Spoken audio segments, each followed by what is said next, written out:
Mr. Beard here with your class recap on this Friday, February 15th.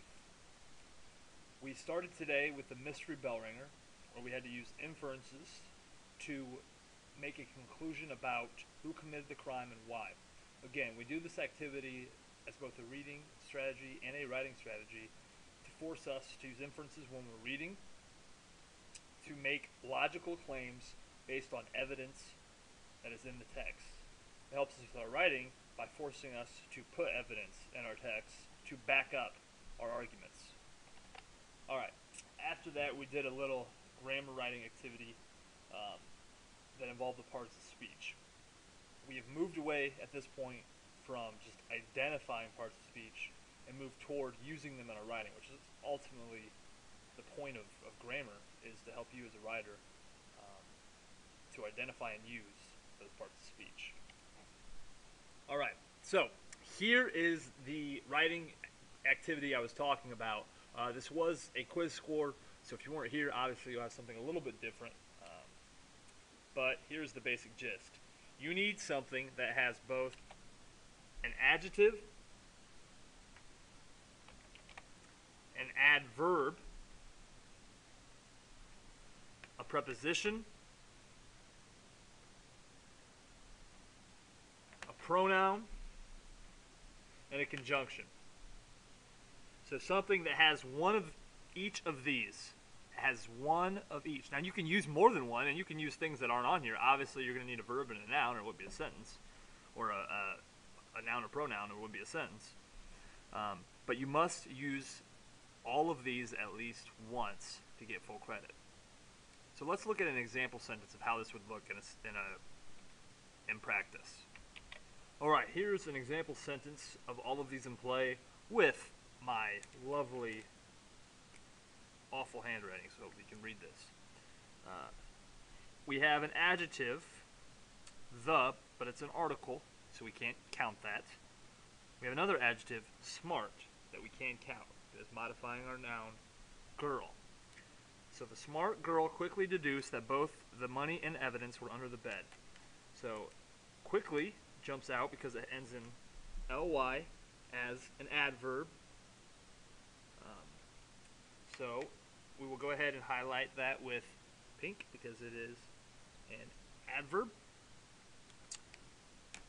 And the word deduced is our action verb. Means you figured out. That's a relative pronoun. The word both and are working in concert as a conjunction. So I'll go ahead and highlight those in green. Money is a noun, evidence is a noun, were is a linking verb, but under is my prep. So I've got a prep.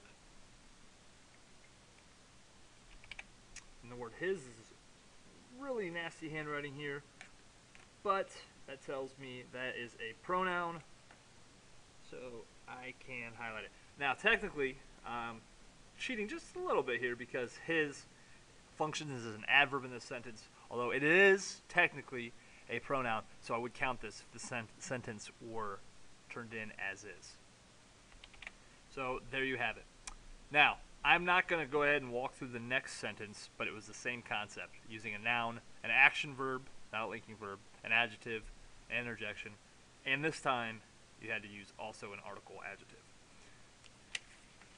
Sometimes every once in a while I'll do a little bonus activity like this, or if you can use a sentence that uses all 8 parts of speech and one other factor, you get the bonus point. In this case, the other factor was it has a direct object, which means, for those of you scoring at home, it would have to be an action verb, not a linking verb. Linking verbs would have subject complements. Action verbs often contain direct objects. Alright, the activity we spent most of our time on was the letter writing assignment. So we had to write a letter to either Adeline or one of our family members, which I introduced this yesterday, so I'm not going to explain a whole lot. But we were being graded on the format. It should have the correct letter format that you can find in the textbook on page R, which looks like this. There's a textbook kind of walking you through what the letter format looks like. You've got a heading, which includes the writer's address and the date on which he or she wrote the letter, a salutation, like dear or good evening, an introductory paragraph, the body paragraphs, and a concluding paragraph with a closing. Common closings include best wishes, love, sincerely, fondly, depending on your relationship with the person who you're writing to.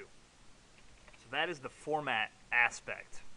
If you have a correct format and it's perfect, you get 20 points. That's huge. That's half the score. The other category is exceptional word choice.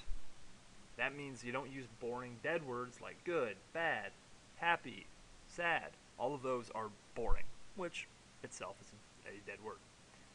The other category is the trait of conventions, meaning you don't have a whole lot of grammatical errors that impede understanding for your reader. Spelling will count on this because we're using word processor that is included with spell check. So if it has spell check, I'm going to be a little more picky on spelling. Again, anytime you write something by hand as a first draft, I'm never, ever going to count you off for spelling.